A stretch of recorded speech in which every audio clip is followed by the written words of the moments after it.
ಕುವೆಂಪು ಅವರ ಮಹಾಬ್ರಾಹ್ಮಣ. 17ನೆಯ ತರಂಗ. ವಿಶ್ವಾಮಿತ್ರನು ಸಮಾಧಿಯಿಂದ 7 ವೇಳೆಗಾಗಲೇ 2 ದಿನವಾಗಿದೆ. ಆತನು ಹಾಗೆ ಪದ್ಮಾಸನದಲ್ಲಿ ಕುಳಿತು ಮನುಷ್ಯಮಾನದಲ್ಲಿ 26 ದಿನಗಳಾಗಿವೆ. ದೇಹವೂ ಯಾವ ರೀತಿಯಲ್ಲೂ ತೊಂದರೆ ಕೊಟ್ಟಿಲ್ಲ. ಸಮಾಧಿಯಿಂದ ಕಣ್ಣು ಬಿಡುತ್ತಿದ್ದ ಹಾಗೆಯೇ 2 ತೇಜೋವತಿಯರ ದರ್ಶನವಾಯಿತು. ಸುಪ್ರಸನ್ನವಾದ ಮಂದಹಾಸಗಳಿಂದ ಮಧುರವಾಗಿ ಮನೋಹರವಾಗಿರುವ ಈ ದೇವಿಯರಿಬ್ಬರೂ ಕೌಶಿಕನನ್ನು ನೋಡಿ ನಕ್ಕರು. ಕೌಶಿಕನು ಅವರಿರುವರಿಗೂ ಸಲ್ಲಬೇಕಾದ ಸತ್ಕಾರವನ್ನು ಸಲ್ಲಿಸಿ ತಾವು ಯಾರು ಎಂದು ವಿಚಾರಿಸಿದನು. ಅವರು ತಮ್ಮ ಕಥೆಯನ್ನು ಹೇಳಿದರು. ನಾವು ಬಲ ಅತಿಬಲ ಎಂಬ 2 ವಿದ್ಯೆಯರು. ಆಪೋದೇವಿಯರು ತಮ್ಮ ಮೇಲೆ ಕೃಪೆ ಮಾಡಿ ನಮ್ಮನ್ನು ತಮಗೆ ಅನುಗ್ರಹಿಸಿರುವರು. ನಮ್ಮ ಅನುಗ್ರಹಕ್ಕೆ ಪಾತ್ರರಾದವರು ದೇವಕಾರ್ಯದಲ್ಲಿ ಇರುವವರೆಗೂ ಕ್ಷುತ್ ತೃಷೆಗಳಿಂದ ಆಗಲಿ ಇನ್ನು ಯಾವ ವಿಧವಾದ ದೇಹಶ್ರಮ ರೋಗ ರುಜಿನಗಳಿಗಾಗಲಿ ಪಾತ್ರವಾಗುವುದಿಲ್ಲ ಎಂದರು. ವಿಶ್ವಾಮಿತ್ರನು ಆಪೋದೇವಿಯರನ್ನು ಸ್ಮರಿಸಿದನು. ಅವರು ಬಂದು ಆ ದೇವಿಯರ ಸಂಬಂಧವಾದ ಮಂತ್ರ ಪಟಲಗಳನ್ನೆಲ್ಲ ಸರಹಸ್ಯವಾಗಿ ಉಪದೇಶ ಮಾಡಿದರು. ಆ ವಿದ್ಯಾದೇವಿಯರ ಅನುಗ್ರಹದಿಂದ ಆತನಿಗೆ ಅದುವರೆಗೆ ಆಗಿದ್ದ ಆಯಾಸವೆಲ್ಲವೂ ಪರಿಹಾರವಾಯಿತು. ಅವನಿಗೆ ಹಿಂದಿನದೆಲ್ಲವೂ ನೆನಪಾಗಿ ವಾಮದೇವನು ತನ್ನನ್ನು ಕಾಯುತ್ತಿರುವನು ಎಂಬುದು ಅತೀವ ಆಶ್ಚರ್ಯವನ್ನು ಉಂಟುಮಾಡಿತು. ಅಂದು ವಸಿಷ್ಠಾಶ್ರಮದಲ್ಲಿ ಆದ ಸಂಘಟನೆ, ತಾನು ಹಿಮಾಲಯವನ್ನು ಬಿಟ್ಟು ಬಂದಾಗ ನಡೆದುದು, ಈಚೆಗೆ ತಾನು ಕಂಡುದು ಎಲ್ಲವೂ ಆತನಿಗೆ ವಾಮದೇವನಿಗಾಗಿ ಅಪಾರವಾದ ಗೌರವವನ್ನೂ ಭಕ್ತಿಯನ್ನು ಹುಟ್ಟಿಸಿವೆ. ವಾಮದೇವನಿಗಾಗಿ ಆತನು ತನ್ನ ಪ್ರಾಣವನ್ನೂ ಕೂಡ ಕೊಡಲು ಸಿದ್ಧ. ಆತನ ಮನಸ್ಸಿಗೆ ನಾಳೆ ಲೋಕಕರ್ತನಾದ ಮಹೇಶ್ವರನೇ ಬಂದರೆ ಅವನೂ ವಾಮದೇವನ ರೂಪದಲ್ಲಿಯೇ ಬರಬೇಕು ಎನ್ನುವ ಮಟ್ಟಿಗೆ ಆಗಿದೆ. ಹೀಗೆ ವಾಮದೇವನ ಪ್ರಭಾವವನ್ನು ಕುರಿತು ಚಿಂತಿಸುತ್ತಿರುವ ಮನಸ್ಸು ತಾನು ಸಂಯಮದಲ್ಲಿ ಕಂಡುದನ್ನು ನೆನೆದು ಬೇಕಾದರೆ ಇನ್ನೊಂದು ಬ್ರಹ್ಮಾಂಡ ಮಾಡಬಹುದೇ ಎಂಬ ಪಲ್ಲವಿಯನ್ನು ನುಡಿಯುತ್ತಿದೆ. ಅದಕ್ಕೆ ಸಂವಾದಿಯಾಗಿ ವಾಮದೇವನು ಹಿಮಾಲಯದಲ್ಲಿ ನುಡಿದ ಮಾತೂ ನೆನಪಾಗುತ್ತದೆ. ಅದರ ಜೊತೆಗೆ ನೀನು ಸೃಷ್ಟಿಸಿದೆಯಲ್ಲ ಆ ನೂತನವಾದ ಅಸ್ತ್ರ, ಅದನ್ನು ಬ್ರಹ್ಮದಂಡವು ನುಂಗಿತು. ಇಲ್ಲದಿದ್ದರೆ ಅದು ಹೋಗಿ ಯಾರ ಮೇಲಾದರೂ ಬಿದ್ದರೆ ಅವರು ತೂಕಡಿಸುತ್ತಾ ಕುಳಿತುಕೊಳ್ಳುವರೋ ಇಲ್ಲವೋ ನೋಡಬೇಕಾಗಿತ್ತು ಎಂದು ಅವನ ಮನಸ್ಸೇ ಹೇಳುತ್ತಿದೆ. ವಿಶ್ವಾಮಿತ್ರನಿಗೆ ಆ ಹೊಸ ಹುಟ್ಟಿನ ನವೀನ ಸೃಷ್ಟಿಯ ಯೋಚನೆ ಇನ್ನೂ ಮುಂದುವರಿಯಿತು. ಹಾಗಾದರೆ ಯಾರು ಏನು ಬೇಕಾದರೂ ಮಾಡಬಹುದೇ? ಈ ಚರಾಚರಗಳ ಸೃಷ್ಟಿಯೆಲ್ಲವೂ ಸಂತೆಯ ವ್ಯಾಪಾರದಂತೇನು? ಧನ ಕೊಟ್ಟು ಧಾನ್ಯ ತೆಗೆದುಕೊಂಡಂತೆ ತಪಸ್ಸೊಂದಿದ್ದರೆ ಬೇಕಾದುದನ್ನು ಮಾಡಬಹುದೇನು? ಇದು ನಿಜವೇ? ಮನಸ್ಸು ಮತ್ತೆ ಧ್ಯಾನಕ್ಕೆ ತಿರುಗಿತು. ಈಗ ನಾನು ಕಂಡುದೆಲ್ಲವೂ ನಿಜವಾಗಿರಬೇಕು, ಇಲ್ಲವಾದರೆ ಕನಸಿನಂತೆ ಸುಳ್ಳಾಗಿರಬೇಕು. ಕನಸೆನ್ನುವುದಕ್ಕೆ ವಾಮದೇವನನ್ನೂ ರುಚಿಕನನ್ನೂ ಪಿತಾಮಹನನ್ನೂ ಕಂಡಿದ್ದೇನೆ. ಅಲ್ಲದೆ ನಾನು ಯಾವ ಕೆಲಸ ಮಾಡಿದರೂ ಅದರಿಂದ ನನಗೆ ತೊಂದರೆಯಾಗುವಂತಿಲ್ಲ. ಒಂದಲ್ಲ, ಎರಡಲ್ಲ, 3 ಜನರ ಪ್ರಭಾವವು ನನ್ನನ್ನು ಕಾಯುತ್ತಿದೆ. ಅದರಿಂದ ಈಗಲೇ ಕಾರ್ಯೋನ್ಮುಖನಾಗಬೇಕು. ಕುಳಿತಿದ್ದರೆ ಪ್ರಯೋಜನವಿಲ್ಲ. ಬ್ರಹ್ಮಾಂಡವನ್ನು ಮಾಡುವುದಕ್ಕೆ ಕಾಲ ಬೇಕು, ಬ್ರಹ್ಮಾಂಡ ಬೇಡ. ಒಂದು ಪುಟ್ಟ ಹಕ್ಕಿ, ಒಂದು ಸಣ್ಣ ಬಳ್ಳಿ, ಯಾವುದಾದರೊಂದು ಮಾಡಬೇಕು. ಮತ್ತೆ ಮನಸ್ಸು ಬಹಿರ್ಮುಖವಾಯಿತು. ಅದಕ್ಕೆ ಒಂದೇ ಯೋಚನೆ, ಮಾಡಬೇಕು ಮಾಡಬೇಕು ಮಾಡಬೇಕು. ವಿಶ್ವಾಮಿತ್ರನು ಹೊರಗೆ ಬಂದು ನೋಡಿದನು. ಮಧ್ಯಾಹ್ನವಾಗಿದೆ. ಸೂರ್ಯನು ತಲೆಯ ಮೇಲೆ ಬಂದಿದ್ದಾನೆ. ಸ್ನಾನದ ಹೊತ್ತು. ನದಿಗೆ ಸ್ನಾನಕ್ಕೆ ಹೊರಟನು. ಸ್ನಾನ ಮಾಡುತ್ತಿರುವಾಗ ಒಂದು ಮೀನು ಇನ್ನೊಂದು ಮೀನನ್ನು ಅಟ್ಟಿಕೊಂಡು ಬಂತು. ಎರಡೂ ಬಂದು ಅವನ ಮೇಲೆ ಬಿದ್ದುವು. ಎರಡೂ ಒದ್ದಾಡಿ ಪ್ರಾಣ ಬಿಟ್ಟವು. ಕೌಶಿಕನಿಗೆ ಆಶ್ಚರ್ಯವಾಯಿತು. ತನ್ನನ್ನು ಮುಟ್ಟಿದ ಕೂಡಲೇ ಅವು ಏಕೆ ಪ್ರಾಣ ಬಿಡಬೇಕು? ತಾನೇನು ವಿಷಪುರುಷನಾಗಿರುವನೋ? ಅಲ್ಲಿಯೇ ನಿಂತನು. ಆ ಎರಡು ಸತ್ತ ಮೀನುಗಳನ್ನು ಅಲ್ಲಿಯೇ ಒಂದು ಕಲ್ಲ ಮೇಲೆ ಇಟ್ಟನು. ಮತ್ತೊಂದು ಮೀನು ಹಿಡಿದು ಮುಟ್ಟಿದನು. ಅದೂ ವಿಲವಿಲನೆ ಒದ್ದಾಡಿ ಸತ್ತು ಹೋಯಿತು. ಅದನ್ನು ಮುಟ್ಟಿ ಮಾಡುತ್ತಿರುವ ಹಾಗೆಯೇ ಆತನ ಕೈ ತಗುಲಿ ಒಂದು ಕಮಲವು ಬೆಂದು ಹೋಯಿತು. ಇನ್ನು ಕೌಶಿಕನಿಗೆ ಅನುಮಾನ ಉಳಿಯಲಿಲ್ಲ. ದಡದಲ್ಲಿದ್ದ ಒಂದು ಮರದ ಚಿಗುರನ್ನು ಕಿತ್ತುಕೊಂಡನು. ಆತನು ಮುಟ್ಟುತ್ತಿದ್ದ ಹಾಗೆಯೇ ಅದು ಉರಿಗೆ ಸಿಕ್ಕಿದಂತೆ ಆಗಿ ಬಾಡಿ ಒಣಗಿ ಕರಕಾಯಿತು. ಹಾಗಾದರೆ ನನ್ನ ದೇಹದಿಂದ ಯಾವುದೋ ಒಂದು ದಾಹಶಕ್ತಿಯು ಹೊರಬೀಳುತ್ತಿರಬೇಕು. ಅದಾವುದು? ಆತನು ಅಲ್ಲಿಯೇ ಕುಳಿತನು. ಶ್ವಾಸಧಾರಣ ಮಾಡಿ ಕುಂಭಕದಲ್ಲಿ ನಿಂತು ತನ್ನ ದೇಹವನ್ನು ನೋಡಿಕೊಂಡನು. ಸ್ಥೂಲ ದೇಹದಲ್ಲಿ ಚರ್ಮದಿಂದ ಹಿಡಿದು ಅಸ್ಥಿಯವರೆಗೂ ಸಪ್ತಧಾತುಗಳೂ ಉಜ್ವಲವಾಗಿವೆ. ಕಾದ ಲೋಹಪಿಂಡವು ದೀಪದಂತೆ ಬೆಳಗದಿದ್ದರೂ ಕೆಂಪಗೆ ಅಗ್ನಿಗೋಳಕದಂತೆ ಕಾಣುವಂತೆ ಸಪ್ತಧಾತುಗಳೂ ಜ್ವಲಿಸುತ್ತಿವೆ. ಸೂಕ್ಷ್ಮ ದೇಹದಲ್ಲಿ ಪಂಚಪ್ರಾಣಗಳೂ ತನ್ಮಾತ್ರೆಗಳೂ ಒಂದೊಂದು ದೀಪದಂತೆ ಕಿರಣಗಳನ್ನು ಕಾರುತ್ತಿವೆ. ಆ ಕಿರಣಗಳು ಒಂದಕ್ಕೊಂದು ಮಸೆದು ಎಲ್ಲವೂ ಸೇರಿ ಒಂದು ದೀಪವಾದಂತಿದೆ. ದೀಪವಿರದ ಕಿರಣಗಳು ಹೊರಟರೆ ಶರೀರದ ನಾನಾ ಭಾಗಗಳಿಂದ ಹೊರಟ ಕಿರಣಗಳು ಬಂದು ಸೇರಿ ಈ ದೀಪವನ್ನು ಉರಿಸುತ್ತಿವೆ. ಕೌಶಿಕನಿಗೆ ಆಶ್ಚರ್ಯವಾಯಿತು. ಆ ತೇಜಸ್ಸನ್ನು ಹಿಡಿದು ಧ್ಯಾನಿಸಿದನು. ತನ್ನಂತೆಯೇ ಇರುವ ಮತ್ತೊಂದು ತೇಜೋಮಯ ಮೂರ್ತಿಯು ಅಂಗಾಂಗಗಳೆಲ್ಲ ಪ್ರತಿಬಿಂಬಿಸಿದಂತೆ ತೋರುತ್ತಾ ಕೌಶಿಕನ ಎದುರಿಗೆ ಕನ್ನಡಿಯನ್ನಿಟ್ಟು ತೋರಿಸಿದಂತೆ ಕೌಶಿಕನ ಎದುರಿಗೆ ಪ್ರತಿಕೌಶಿಕನಾಗಿ ಕುಳಿತಿದೆ. ಅದು ಮಾತಾಡಿತು. ಈ ಜ್ಯೋತಿಯು ಹೊರಗಿನದಲ್ಲ, ನಿನ್ನದೇ. ದೇಹದಲ್ಲಿಯೂ ಪ್ರಾಣಾಪಾನ ಗತಿಗಳು ಇರುವುವು. ಈ ಪ್ರಾಣಾಪಾನಗಳ ಮಥನದಿಂದಲೇ ಅಗ್ನಿಯು ಹುಟ್ಟಿ ದೇಹವನ್ನು ಬೆಚ್ಚಗಿಡುವುದು. ಯಾರು ಪ್ರಯತ್ನ ಪುರಸ್ಸರವಾಗಿ ಈ ಪ್ರಾಣಾಪಾನ ಮಥನವನ್ನು ತಡೆಯುವರೋ ಅವರ ದೇಹದಲ್ಲಿ ವಿಶೇಷವಾದ ಶಾಖವು ಹುಟ್ಟುವುದು. ಆ ಶಾಖದಲ್ಲಿ ದೇಹವು ಎಷ್ಟನ್ನು ಧರಿಸಬಲ್ಲುದೋ ಅಷ್ಟನ್ನು ತಾನು ವಹಿಸಿಕೊಂಡು ಮಿಕ್ಕುದನ್ನು ಉಗುಳುವುದು. ಚೆನ್ನಾಗಿ ಕಾದ ಲೋಹಪಿಂಡವು ತನ್ನ ಬಿಸಿಯನ್ನು ತನ್ನನ್ನು ಮುಟ್ಟಿದವರಿಗೆಲ್ಲ ಕೊಡುವಂತೆ ನಿನ್ನ ದೇಹವು ತನ್ನಲ್ಲಿರುವ ಉಷ್ಣವನ್ನು ತನ್ನ ಸಂಸರ್ಗವನ್ನು ಪಡೆದ ಪದಾರ್ಥಗಳಿಗೆಲ್ಲ ಜಡ ಚೇತನಗಳೆಂಬ ವ್ಯತ್ಯಾಸವಿಲ್ಲದೆ ಕೊಡುವುದು. ಕೆಲವು ಅದನ್ನು ಸಹಿಸುವುವು, ಕೆಲವು ಅದನ್ನು ಸಹಿಸಲಾರವು. ಈ ಜ್ಯೋತಿ ಯಾವುದು? ಇದು ಈ ಪಂಚಪ್ರಾಣಗಳೂ ತನ್ಮಾತ್ರೆಗಳೂ ಉಗುಳುವ ಕಿರಣಗಳೆಲ್ಲ ಸೇರಿ ಆದುದು. ಇದನ್ನು ಪ್ರಾಣಜ್ಯೋತಿ ಎನ್ನುವರು. ಆ ಮೀನುಗಳೂ ಕಮಲವೂ ಚಿಗುರೂ ನಾನು ಮುಟ್ಟಿದರೆ ಸುಟ್ಟು ಹೋದವಲ್ಲ. ಅದೇ ಆಗಲೇ ಹೇಳಿದನಲ್ಲ, ಅಲ್ಲಿದ್ದ ಪ್ರಾಣವನ್ನು ಈ ಪ್ರಾಣಜ್ಯೋತಿಯು ಆಕರ್ಷಿಸಿತು. ಇದರ ಉಷ್ಣವನ್ನು ಆ ದೇಹವು ತಡೆಯದಾಯಿತು. ಅದರಿಂದ ಅವು ಸತ್ತವು. ಈಗ ಅವು ಬದುಕಬಲ್ಲವೇ? ಅವುಗಳ ಪ್ರಾಣವನ್ನು ಅವಕ್ಕೆ ಕೊಟ್ಟರೆ ಬದುಕಲೇ ಬದುಕುವು. ಸಂದೇಹವೇನು? ಆ ಪ್ರಾಣವನ್ನು ಹಿಂದಿರುಗಿ ಕೊಡುವುದು ಹೇಗೆ? ಈ ಪ್ರಾಣಜ್ಯೋತಿಯನ್ನು ಕಂಡವನಿಗೆ ಸಂಕಲ್ಪಕ್ಕೂ ಸಿದ್ಧಿಗೂ ಅಷ್ಟು ದೂರವಿರುವುದಿಲ್ಲ. ನಿಸ್ಸಂಕಲ್ಪವಾಗಿ ಹೊರಟ ಪ್ರಾಣಜ್ಯೋತಿ ತೇಜವು ಸುಡುವುದು. ಸಸಂಕಲ್ಪವಾಗಿ ಹೊರಟರೆ ಅದೇ ಸೃಷ್ಟಿಸುವುದು. ನೀನು ಯಾರು? ನಾನು ನಿನ್ನ ಛಾಯಾಪುರುಷ. ನಾನು ಕರೆದಾಗ ಬರುವೆಯಾ? ನಾನು ನಿನ್ನ ಛಾಯೆ, ನಿನ್ನ ವಶವರ್ತಿ.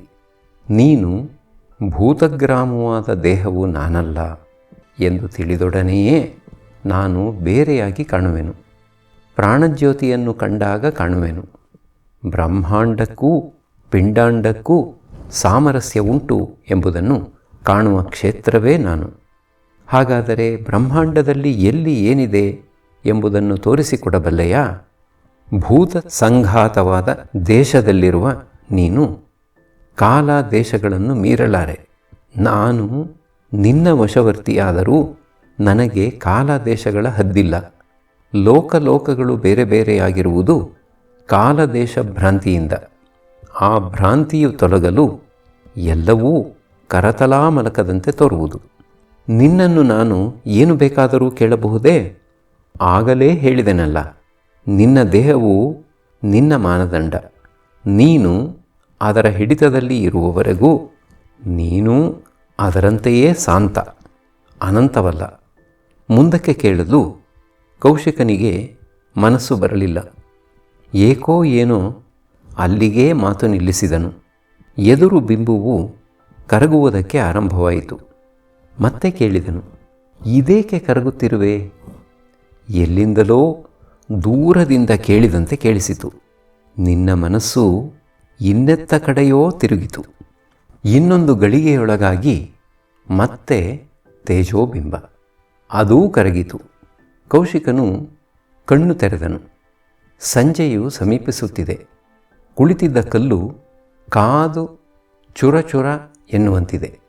ಕೌಶಿಕನಿಗೆ ನೆನಪಾಯಿತು, ಪ್ರಾಣಜ್ಯೋತಿಯನ್ನು ಕಂಡವನಿಗೆ ಸಂಕಲ್ಪಕ್ಕೂ ಸಿದ್ಧಿಗೂ ದೂರವಿಲ್ಲ. ಆ ಮೀನುಗಳನ್ನು ಮುಟ್ಟಿ ಇವು ಬದುಕಲಿ ಎಂದನು. ಆ 3 ಮೀನುಗಳು ಹಾರಿ ನೀರಿನಲ್ಲಿ ಬಿದ್ದು ಓಡಿಹೋದವು. ಕಮಲವನ್ನು ಮುಟ್ಟಿ ಬದುಕಲಿ ಎಂದನು. ಕಮಲವು ಮತ್ತೆ ನಲಿದಾಡಿತು. ಚಿಗುರು ಮತ್ತೆ ಹಸುರಾಗಿ ಹೊಳೆಯಿತು. ಕೌಶಿಕನು ಸಂಜೆಯವರೆಗೂ ಅಲ್ಲಿಯೇ ಅದೇ ಕಲ್ಲಿನ ಮೇಲೆಯೇ ಕುಳಿತಿದ್ದನು. ಆತನ ಕೈ ತನ್ನ ಮೇಲಿರುವ ತಲೆಯ ಭಾರವನ್ನು ಹೊತ್ತಿದೆ. ತಲೆಯು ಚಿಂತನ ಭಾರದಿಂದ ಬಗ್ಗಿರುವಂತೆ ಮುಂದಕ್ಕೆ ಚಾಚಿಕೊಂಡಿದೆ. ಅವನಿಗೆ ಒಂದೇ ಯೋಚನೆ, ಪ್ರಾಣವೆನ್ನುವುದು ಇಷ್ಟೇನೇ? ಬೇಕಾದರೆ ಕೊಡಬಹುದು, ಬೇಡವಾದರೆ ತೆಗೆದುಕೊಳ್ಳಬಹುದು. ಇದಕ್ಕಾಗಿ ಲೋಕಬೇಕೆ ಇಷ್ಟು ಒದ್ದಾಡುವುದು? ಪ್ರಾಣವೆನ್ನುವುದು ಪಾತ್ರೆಗೆ ನೀರು ಹೊಯ್ದಂತೆ, ಅದರಿಂದ ಬಗ್ಗಿಸಿಕೊಂಡಂತೆ ಆಯ್ತಲ್ಲ. ಹಾಗಾದರೆ ಈ ಲೋಕದಲ್ಲಿರುವ ಎಲ್ಲರ ಪ್ರಾಣಗಳನ್ನೂ ಒಳಗೊಂಡ ಪ್ರಾಣ ಒಂದಿರಬೇಕು. ಅದರಿಂದ ಈ ಪ್ರಾಣಗಳೆಲ್ಲ ಬದುಕಿರಬೇಕು ಎಂದು ಏನೇನೋ ಯೋಚನೆಗಳು ಬಂದವು.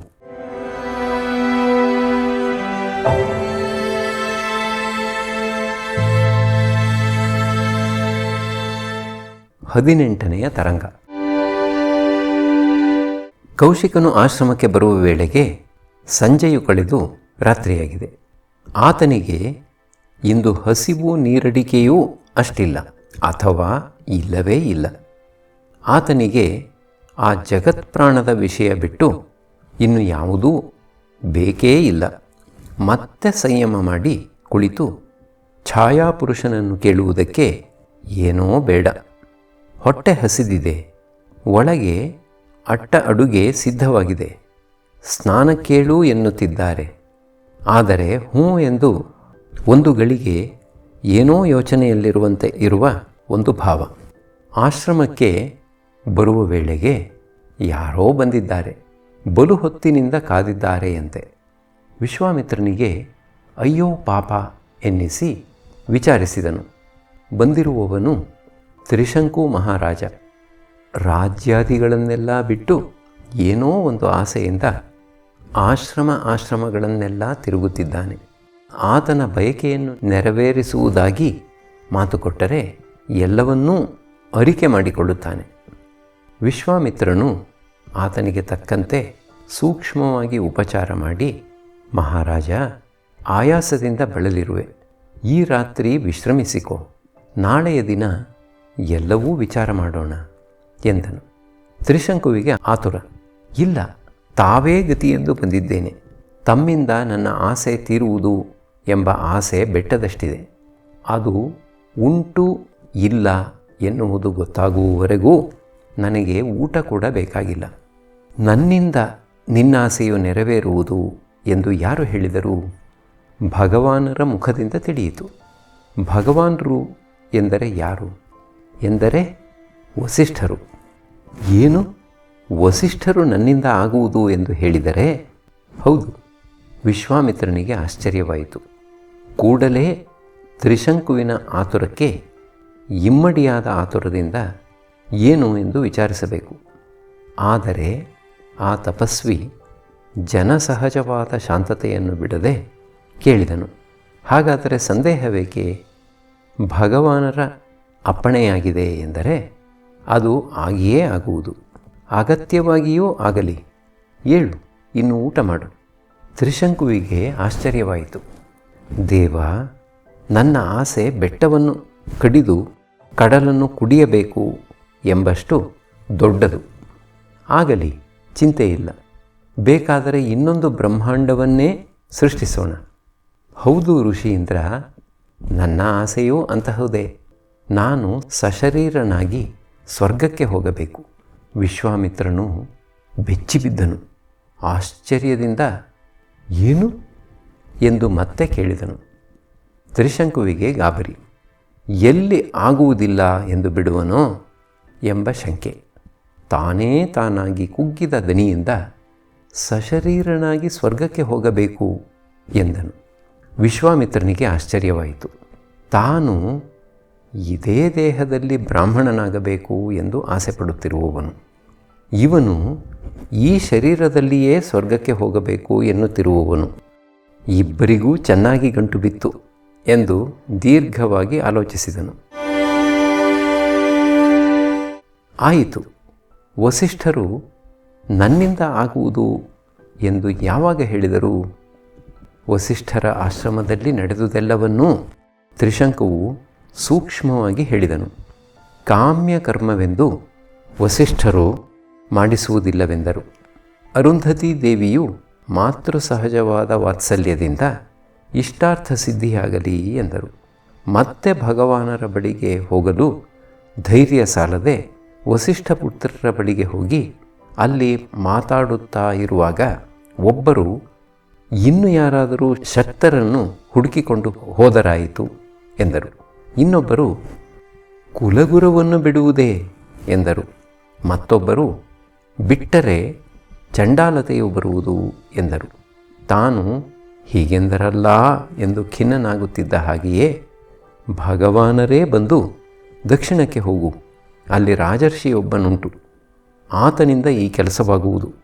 ನೀನು ಇನ್ನೊಬ್ಬನನ್ನು ಗುರುವೆಂದು ಅಂಗೀಕರಿಸುವವರೆಗೆ ಈ ಚಾಂಡಾಲ್ಯವು ನಿನ್ನನ್ನು ಮುಟ್ಟದಿರಲಿ ಎಂದು ಅಪ್ಪಣೆ ಕೊಟ್ಟರು. ಹೀಗಾಯಿತಲ್ಲ ಎಂಬ ಖೇದವು, ಆಸೆಯು ಕೈಗೂಡುವುದೆಂಬ ಮೋದವು ಬೆಳಕು ಕತ್ತಲೆಗಳಂತೆ ಮನದಲ್ಲಿ ಮನೆ ಮಾಡಿಕೊಂಡಿರಲು ಅಷ್ಟು ಕಾಲ ರಾಜಧಾನಿಯಲ್ಲಿದ್ದೆ.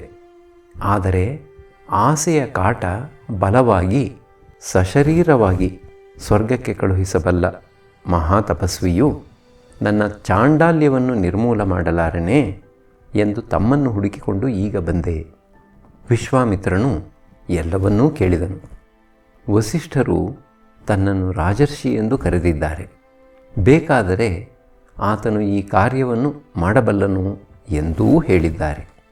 ಗುರುಪತ್ನಿಯೂ ಇಷ್ಟಾರ್ಥ ಸಿದ್ಧಿಯಾಗಲಿ ಎಂದು ಆಶೀರ್ವದಿಸಿದ್ದಾರೆ. ಇದುವರೆಗೆ ಅನೇಕ ಕ್ಷತ್ರಿಯರು ದೇವಕಾರ್ಯಾರ್ಥವಾಗಿ ಲೋಕಾಂತರಗಳವರೆಗೆ ಹೋಗಿ ಬಂದಿದ್ದಾರೆ.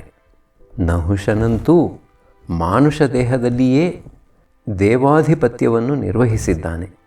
ಹೀಗಿರಲು ತ್ರಿಶಂಕುವು ತಾನು ಸ್ವರ್ಗಕ್ಕೆ ಹೋಗಬೇಕೆಂದರೆ ತಪ್ಪೇನು ಎಂದು ದೀರ್ಘವಾಗಿ ವಿಚಾರ ಮಾಡುತ್ತಾ ಕೇಳಿದನು. ಆಯಿತು ಮಹಾರಾಜ, ನೀನು ಅನೇಕ ಯಾಗಗಳನ್ನು ಮಾಡಿರುವೆ. ನಿನಗೆ ಸ್ವರ್ಗವು ದೊರೆಯುವುದಲ್ಲ. ಈಗೇನು ಅವಸರ? ತ್ರಿಶಂಕುವು ಹೇಳಿದನು. ದೇವ, ತಾವು ಹೇಳಿದುದು ನಿಜ.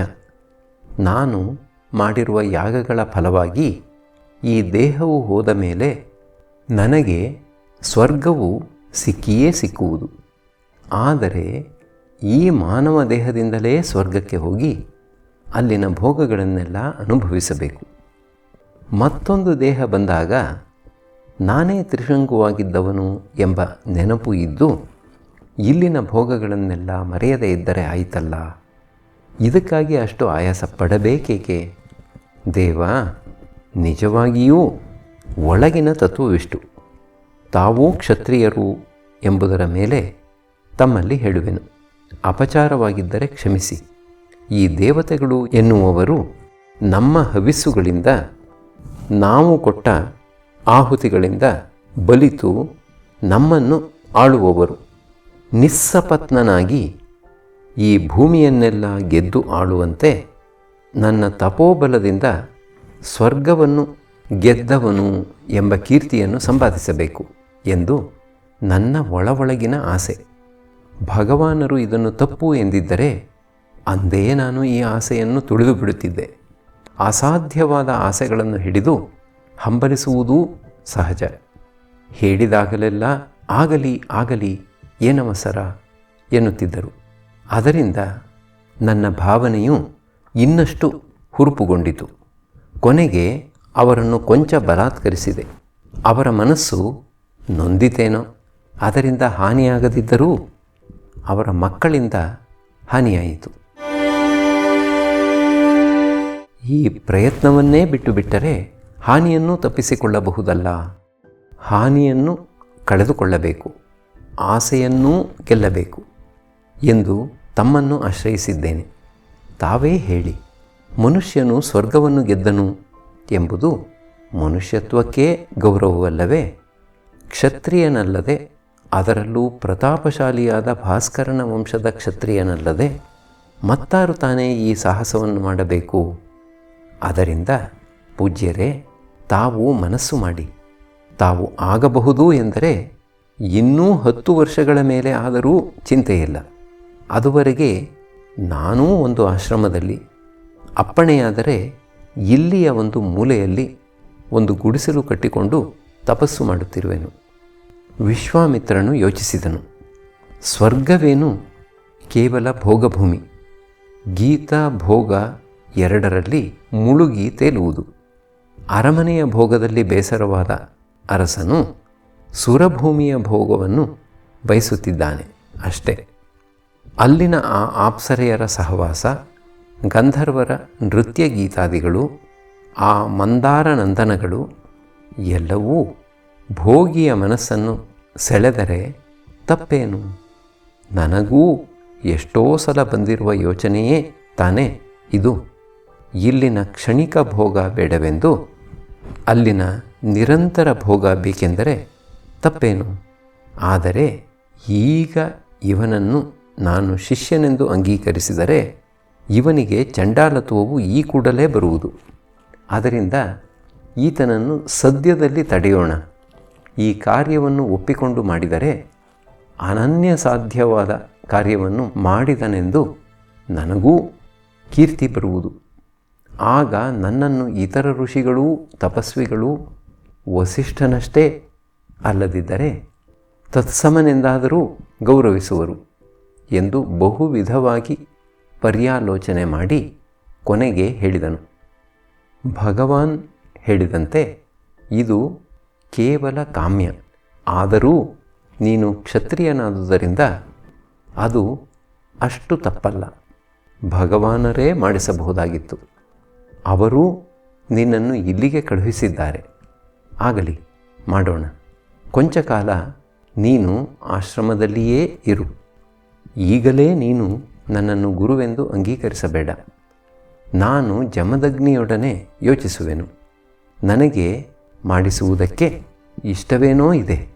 ಆದರೆ ಇದುವರೆಗೆ ಇಂತಹ ಯಾಗವನ್ನು ಯಾರೂ ಮಾಡಿಸಿಲ್ಲ. ಅದರಿಂದ ವಿಧಾನ, ದೇವತಾ ಮೊದಲಾದ ವಿವರಗಳನ್ನೆಲ್ಲ ಗೊತ್ತು ಮಾಡೋಣ.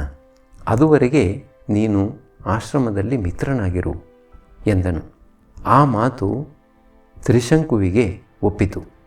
ಆಗಲಿ ಎಂದು ಮಹಾರಾಜನು ಆಶ್ರಮವಾಸಿಯಾದನು.